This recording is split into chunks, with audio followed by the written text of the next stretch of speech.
Hello students, how are you? Hope you all are fine at your home. We have discussed, we have read our poem Wind. हमने wind हवा जो poem है बिहीव book में आपकी वो पढ़ी समझी. अगर ना समझ आई हो तो प्लीज़ कमेंट करके बोल दीजिए, दोबारा समझा देंगे आपको. और today we are going to discuss the questions and some important point of the poem. So let's start this point. This was your poem. Today we are going to discuss the literary device which are used in this poem. सबसे पहले हम सोचते हैं कि क्या poem में rhyme scheme है या नहीं. अगर नहीं होती है तो क्या होती है. तो सबसे पहले पॉइंट है राइम स्कीम का. The entire poem is written in free verse, there is no rhyme scheme in the poem. The literary इस ये जो पोइम है वो उस पूरी पोइम में कोई भी राइम स्कीम नहीं है, फ्री वर्स में लिखी हुई है. अगर आपसे पूछे कि राइम स्कीम लिखो तो आप लिख भी नहीं पाओगे. तो आपको सिर्फ ये करना है कि इस पूरी पोइम में कोई राइम स्कीम नहीं है. और यहाँ पर ये जो पूरी पोइम है वो फ्री वर्स में लिखी हुई है. फ्री वर्स का मतलब होता है जो लाइन्स की रिदम और लय जो बनता है वो नहीं बनता. फर्स्ट लिटरेरी डिवाइस है एनाफोरा. एनाफोरा वो वर्ड है जो हर एक लाइन में रिपीट होता है. जैसे when a word is repeated at the start of 2 और मोर कंसिक्यूटिव लाइन. कोई भी एक शब्द जो या तो स्टार्टिंग में जब स्टार्ट होती है या एंड होती है तो एक ही वर्ड से होती है. जैसे line 2, 3 and 4 begin with don't and line 6, 7, 8 begin with you. जो 2, 3 हम देख सकते हैं 2, 3 एंड दिस इज योर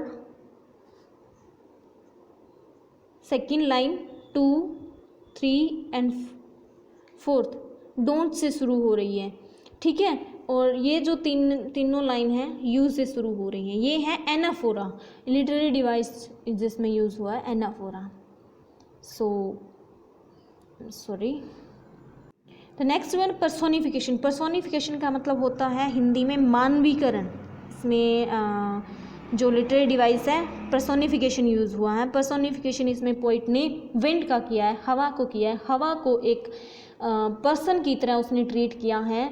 उसको एक किसी व्यक्ति की तरह मान कर उसको अच्छा और बुरा ना करने या करने के लिए कहा है.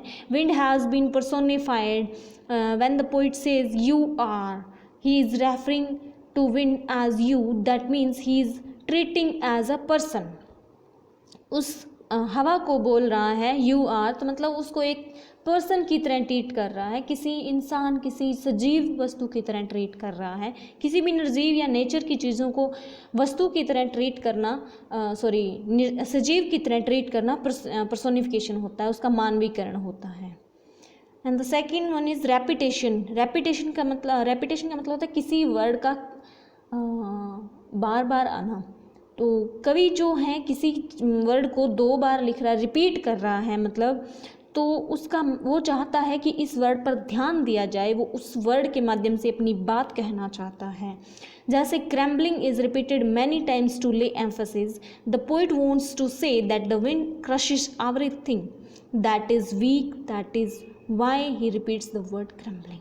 मतलब पोइट ने उस वर्ड को क्या किया, रिपीट किया. वो चाहता था कि इस पर ध्यान दिया जाए. Second alliteration. एलिट्रेशन का मतलब होता है अनुप्रास अलंकार.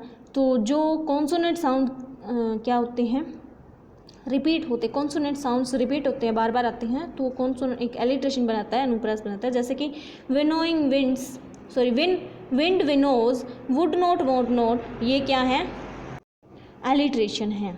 Symbolism. Symbolism means that the thing refers to some other thing. The wind is a symbol. It refers to the challenge in life. He is using as symbol for advertise in our life. Poet क्या कहता है कि किसी भी चीज़ को as a symbol की तरह use करना कि वो सिंबल जो है दूसरी चीज़ को रेफ़र करे, प्रेजेंट करे, रिप्रेजेंट करे. तो इसमें हवा ने किसको किया है, लाइफ को किया है. लाइफ में आने वाली चुनौतियों को हवा ने रिप्रेजेंट किया है. So next one, your question answers. Have you seen anybody windows? Sorry, first is what are the thing the wind does in the first stanza. पहले स्टेंजा में हवा ने क्या क्या चीज़ें जो हैं वो की हैं. तो पहले स्टेंजा में हमने पढ़ा था क्या, the wind throws down all the books. पहले स्टेंजा में वो क्या करते हैं, बुक्स नीचे फेंक देते हैं. He tears the page of books, वो बुक्स के पेजेस फाड़ देते हैं. And also he brings the rain again, वो बारिश को अगेन दूसरी बार ले आते हैं. He makes fun of weak people, weak house, weak doors, weak crafters, weak wood, weak bodies, weak lives and weak hearts. He scattered and crushes them all.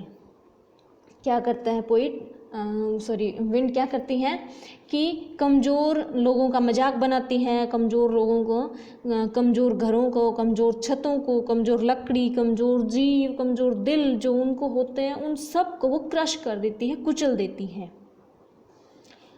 Second question is, have you seen anybody winnows grain at home or in a paddy field? What is the word in your language for winnowing? What do people use for winnowing? Give the words in your language if you know them. कवि क्या कहता है इसमें, क्या question पूछा है कि क्या तुमने कभी इस तरह अपने घरों में ग्रेन को विनो करते देखा है. विनो का मतलब होता है फटकना. तो उन्होंने क्या किया, ये इसको ग्रेन जो है उसको भूसे से अलग जैसे करते हैं हवा के साथ.